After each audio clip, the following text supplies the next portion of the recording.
पहले मैंने सबसे पूछा अंशुमान किधर है, तो बोले यहाँ कोई अंशुमान बंशुमान नहीं। अरे खाली अंशुमन पूछेगा तो बहुत ही देर, अवार्ड अंशुमन पूछेगा तो पता चलेगा ना। व्हाट अंशुमान? हाँ, इसके पीछे कहानी है, सुना क्या? नहीं घाट वालों में नहीं।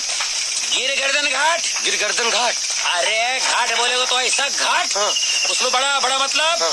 3 हाथी जितना लश्कर का रोड रोलर लेके मैं ये ढलान की ओर जा रहा था। हाँ। और सड़क पूरी बर्फ से लदी हुई थी। रोड रोलर कभी इधर चले कभी उधर चले, कभी इधर चले कभी उधर चले, हम दोनों तरफ से खाई। तू नीचे देखेगा ना, तेरे को लगेगा तू ईवन में बैठा है। क्या बात कर रहे हो? अरे बात माने क्या है, सड़क पे चलने वाले पैराशूट बांध के चलते मालूम है? अरे नहीं। क्यों? क्यों? अरे आज कोई नीचे गिरा ना, वो 3 दिन बाद पहुंचता है।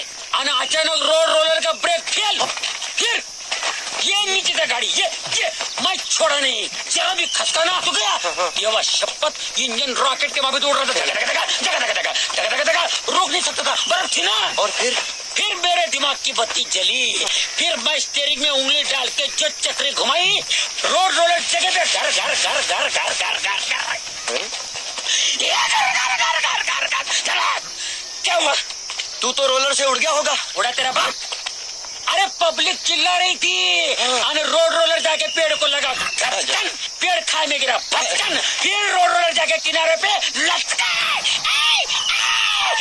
ये किनारे पे ये ऐसा बैलेंस, ये बैलेंस सब पब्लिक देख रही थी। मैं ऐसा निकल के किनारे पे संभल के आ गया।